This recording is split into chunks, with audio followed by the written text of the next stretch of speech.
दोस्तों नमस्कार। आप सबको दीपावली की बहुत बहुत शुभकामनाएं और हमारे सभी दर्शकों से अपील है कि इको फ्रेंडली तरीके से दीपावली मनाएं, पर्यावरण को नुकसान करने से बचें और पटाखों का प्रयोग जितना कम कर सकते हो, संभव हो कि यदि कि नहीं करना पड़े तो बिना पटाखों के दिवाली मनाने की कोशिश करें। इस देश का दिवाला आर्थिक तौर पर तो निकला ही हुआ है, पर्यावरण का दिवाला निकालने की कोशिश में अपनी तरफ से अपना योगदान देने से जरूर बचे। आज चर्चा फिर बिहार के मुख्यमंत्री नीतीश कुमार की, और बिहार के मुख्यमंत्री नीतीश कुमार एनडीए गठबंधन के साथ ज्यादा दिन नहीं टिकेंगे, ये बात करीब करीब तय हो चुकी है। अखिलेश यादव ने भी इस बात के संकेत दे दिए। उत्तर प्रदेश के पूर्व मुख्यमंत्री और सपा सुप्रीमो अखिलेश यादव ने जिस प्रकार से जाति जनगणना और सामाजिक न्याय की राजनीति के लिए नीतीश कुमार को एक तरह से पहरुआ बताया, उन्हें उनके काम के लिए बधाई दी। जो काम उन्होंने बिहार में शुरू किया और उत्तर प्रदेश तक उसकी आंच पहुंची और वो पीडीए के रूप में उत्तर प्रदेश की सियासत में आगे बढ़ रहा है। और इन सब से आगे खुद अखिलेश यादव बढ़ गए। उन्होंने यहां तक कहा कि जल्द ही नीतीश कुमार उनके साथ होंगे। इस बयान के कई मायने निकाले जा रहे हैं, और जब मायने निकाले जा रहे हो तो जरा सोचिए, जेपी नड्डा भी पटना पहुंच रहे हैं।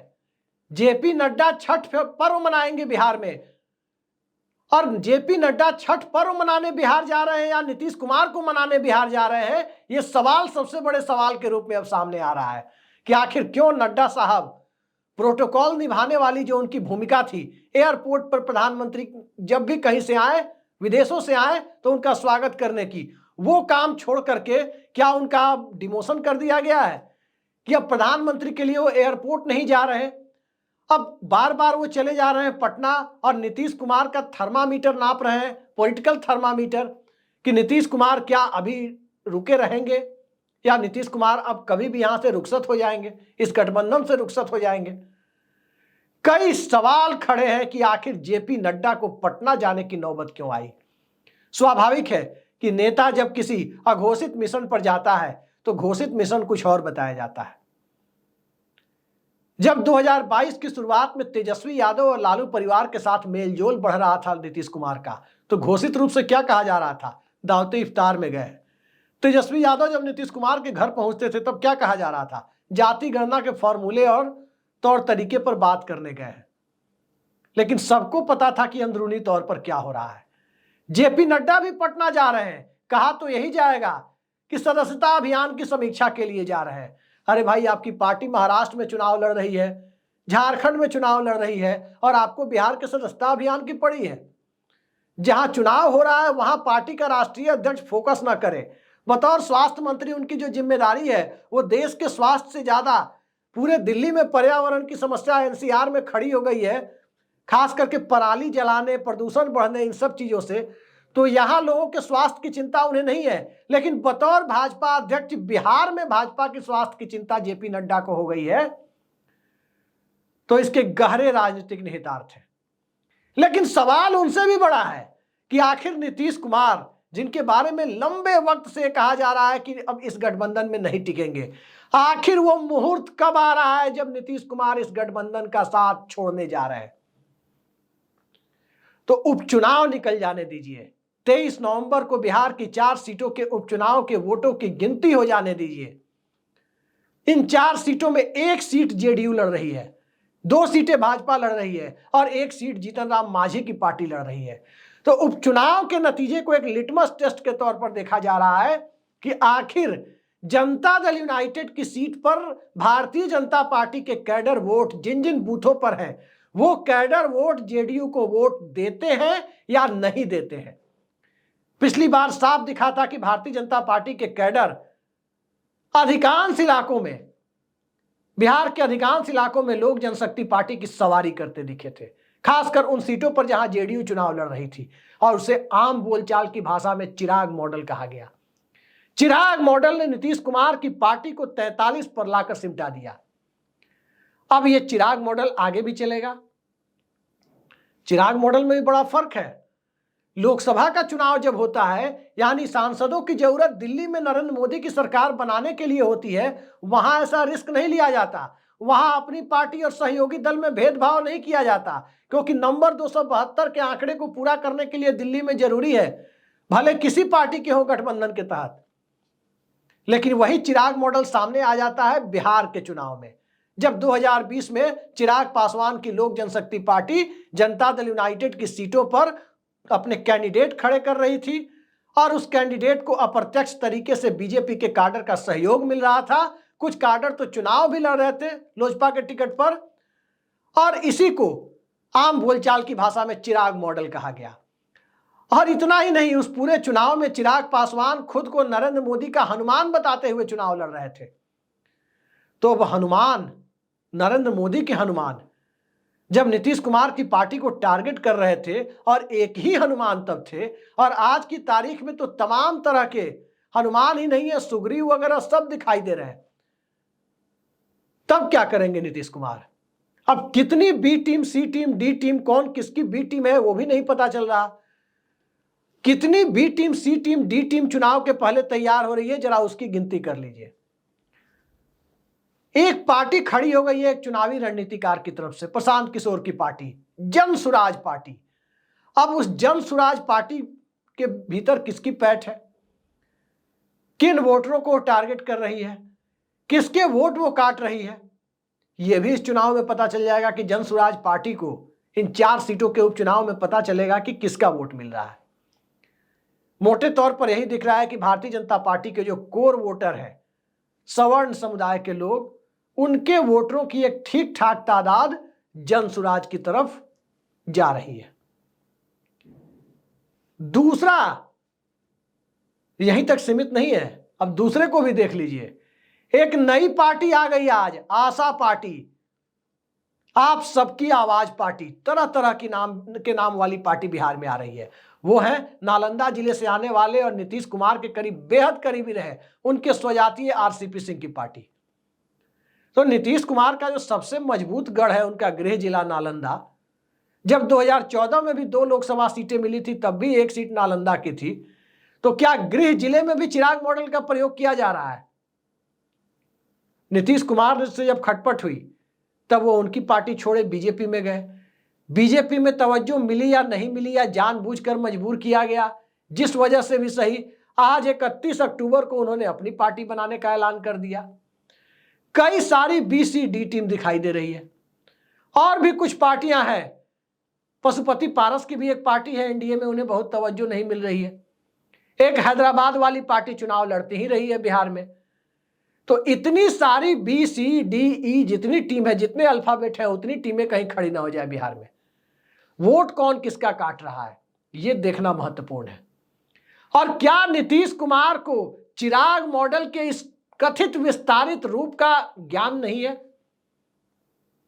यह सवाल अपने आप में बड़ा सवाल इसलिए है कि बिहार की राजनीति की नस नस को जो 2 नेता सबसे ज्यादा बेहतर तरीके से समझते हैं, तो पार्टी कोई भी हो, विचारधारा कोई भी हो, गठबंधन कोई भी हो, इस बात से कोई ना इत्तेफाकी नहीं रख सकता कि नीतीश कुमार और लालू यादव, यही 2 ऐसे राजनेता हैं जो बिहार के चप्पे चप्पे की राजनीति को इस देश के किसी भी दूसरे राजनेता से ज्यादा बेहतर समझते हैं।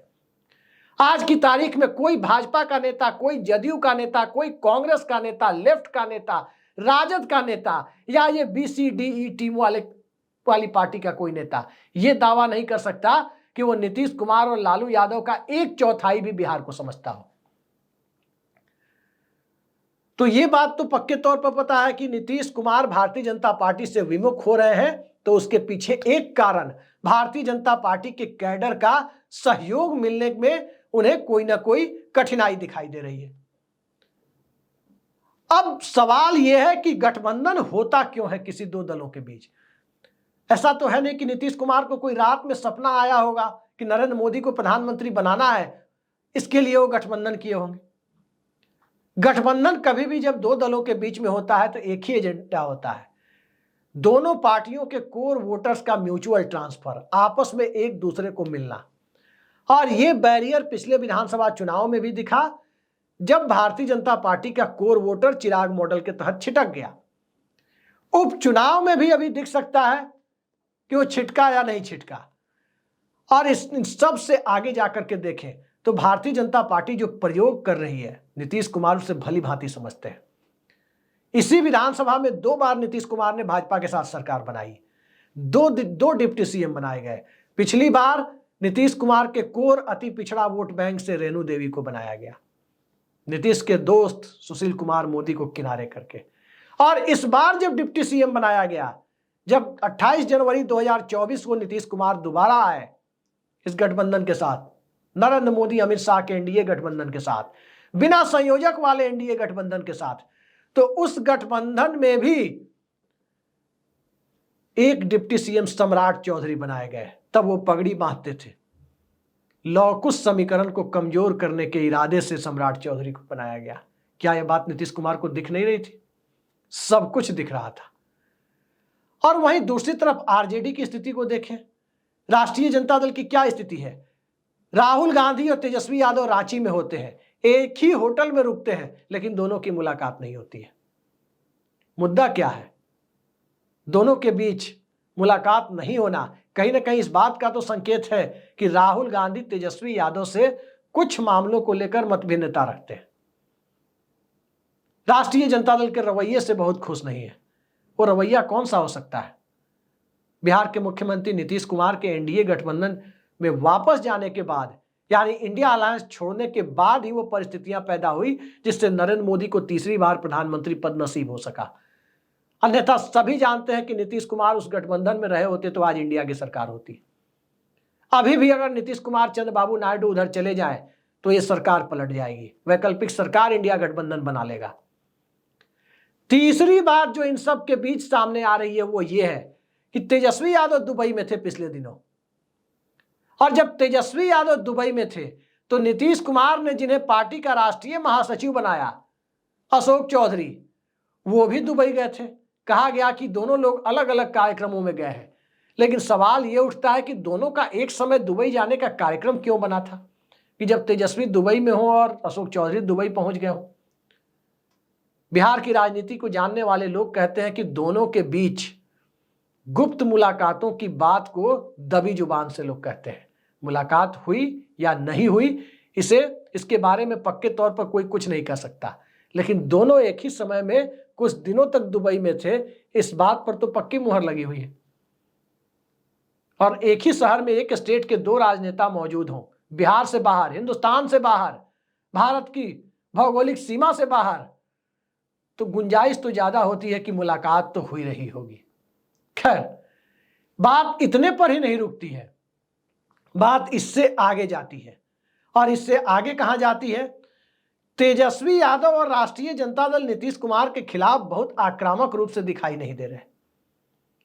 बिहार में कोई वैसा अभियान नहीं चल रहा चुनावी वर्ष में कि आखिर बिहार में नीतीश कुमार की सरकार से ही जब मुक्ति पानी है राजद को, तो नीतीश कुमार को टारगेट करना जब जरूरी हो, टारगेट क्यों नहीं किया जा रहा? उनको निशाने पर लेकर राजनीतिक आंदोलन या राजनीतिक जो अपनी राजनीति आगे चलती है वो क्यों नहीं की जा रही? कई सारे सवाल हैं, और इन्हीं सवालों के आईने में वो सवाल भी खड़ा होता है कि नीतीश कुमार ने अभी पटना में एनडीए की जो बैठक बुलाई, बड़ी महत्वपूर्ण बात उन्होंने बहुत ही करीने से कह दी। जो बाहर खबरें आई उसमें अपनी पार्टी के 2 वरिष्ठ नेताओं की तरफ इशारा करके उन्होंने कहा कि यही लोग बोले थे तो हम उस गठबंधन में चले गए थे, और फिर दूसरी तरफ इशारा करके 2 वरिष्ठ नेताओं को इंगित करते हुए कहा कि ये लोग बोले तो हम इधर चले आए। वाह भाई, इस देश में इतने भोले लोग होते हैं जो किसी के कहने पे कहीं भी चल दे, किसी भी गठबंधन में चल दे। लेकिन जिनके कहने पर वो गए थे राजद के साथ, वो दोनों उनके बेहद भरोसेमंद है, और जिनके कहने पर वो कह रहे हैं कि इधर आए थे, ये भी उनके बहुत भरोसेमंद है। सवाल ये है कि ये दोनों के बीच जो संतुलन नीतीश कुमार बना करके रखे हुए हैं, निश्चित तौर पर राजनीति के लिए ये चीजें घातक हो सकती है। लेकिन बिहार की राजनीति में जो विकल्प शून्यता की स्थिति है, उसमें जनता के सामने 2 ही विकल्प दिखाई देते हैं, पार्टी के तौर पर और नेता के तौर पर, कि लालू यादव के परिवार से कोई मुख्यमंत्री बने या नीतीश कुमार मुख्यमंत्री बने। अब ये नीतीश कुमार को तय करना होता है कि वो किस गठबंधन के मुख्यमंत्री बने। नरेंद्र मोदी के बगलगीर बन के मुख्यमंत्री बने, अगले साल होने वाले चुनाव में जाएं और वहां ये रिस्क उठाएं कि पिछली बार जो चिराग मॉडल हुआ था उस खतरे से बचे, कैसे बचे, और परमानेंट इस बात को लेकर टेंशन में रहे कि अंदर खाने खेल तो नहीं हो रहा है चिराग मॉडल जैसा, BCD टीम तो खड़ी हो ही रही है। और इसके उलट राष्ट्रीय जनता दल के साथ जाएं, जहां राष्ट्रीय जनता दल के पास वोटिंग का एक फिक्स पैटर्न है। फिक्स पैटर्न यह है कि 2, 4, 10 सीटों पर हो सकता है कि राजद के कैंडिडेट, राजद के कैडर जनता दल यूनाइटेड को सहयोग ना करें, लेकिन मोटे तौर पर पूरे बिहार में यह भी तय है कि राष्ट्रीय जनता दल अब इशारा भी यदि करना चाहे कि जदयू के खिलाफ वोट देना है, उसके कैडर भारतीय जनता पार्टी को जाकर तो वोट दे नहीं सकते। राष्ट्रीय जनता दल के कैडर में यादव समाज के लोग हैं जो घोर मंडल राजनीति को पसंद करते हैं। वो कभी भाजपा का कमंडल थामने से घबराते हैं विधानसभा चुनाव में। अल्पसंख्यक समुदाय के लोग हैं जो कभी भाजपा के साथ जाने की सोच नहीं सकते, और इन सब के बीच नीतीश कुमार का चेहरा लग जाता है तो नीतीश कुमार का कोर वोटर भी इस एश्योरेंस पर आ जाता है कि भले ही गठबंधन राजद के साथ है, लेकिन मुख्यमंत्री तो नीतीश कुमार ही बनेंगे। भाजपा के साथ भी वोटर इसलिए चला जाता है, चाहे अति पिछड़ा हो, महादलित हो, लौकुश हो, वो इसलिए चला जाता है, अपनी मंडलवादी सोच के बावजूद चला जाता है कि ठीक है भाजपा के साथ ही नीतीश कुमार है, लेकिन चेहरा तो नीतीश कुमार का है, बीजेपी की तो चलेगी नहीं यहां। अब इस परिस्थिति में चेहरा नीतीश कुमार बने रहे, इसके लिए सीटों की जरूरत पड़ेगी। विधानसभा में 70-80 सीटें तो कम से कम चाहिए, ताकि नीतीश कुमार की 10वीं या 11वीं शपथ की बात जो कही जा रही है वो हो जाए। यक्ष प्रश्न यही है आज की तारीख में कि नीतीश कुमार की 10वीं शपथ विधानसभा चुनाव के बाद होगी या विधानसभा चुनाव के बाद जो नीतीश कुमार की शपथ होगी वो 11वीं शपथ होगी। 9 बार वो मुख्यमंत्री पद की शपथ ले चुके हैं, और अगर बिहार में नीतीश कुमार ने राजद और भाजपा का पलटासन करा दिया तो तय है कि बिहार में 10वीं शपथ विधानसभा चुनाव के पहले होगी। और यदि विधानसभा चुनाव तक उन्होंने इंतजार किया तो इस खतरे को देखना पड़ेगा कि बीजेपी के कैडर ने उनके साथ सहयोग किया या 10वीं शपथ की भी नौबत ही नहीं आने दी। 10वीं शपथ, एक बात तय है कि यदि नीतीश कुमार की 10वीं शपथ होगी तो 11वीं शपथ जरूर होगी। और यदि 10वीं शपथ के लिए नीतीश कुमार ने चुनाव तक इंतजार किया तो 50-50 चांसेस है कि 10वीं शपथ भी नीतीश कुमार की होगी या नहीं होगी।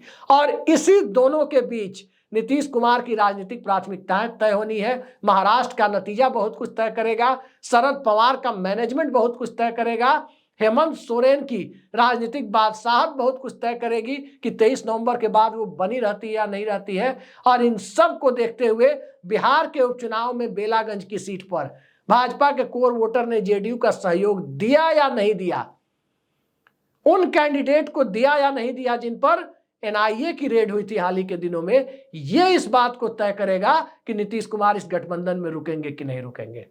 दिल्ली में बैठी हुई भारतीय जनता पार्टी के शीर्ष नेतृत्व को बखूबी पता है कि नीतीश कुमार अंदर खाने कौन सी राजनीति चल रहे हैं।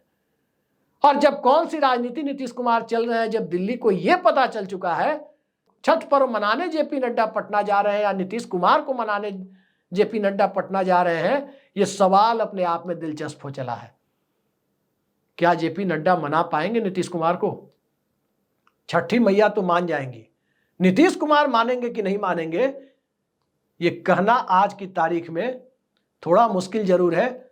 वक्त को थोड़ा वक्त दीजिए, 23 नवंबर तक की तारीख का इंतजार कीजिए कि बिहार की सियासत का ऊंट कौन सा करवट लेता है, कौन सी करवट लेता है, और इसी के बाद दिल्ली की सरकार बनी रहेगी या उल्टी गिनती शुरू होगी, यह भी तय हो जाएगा।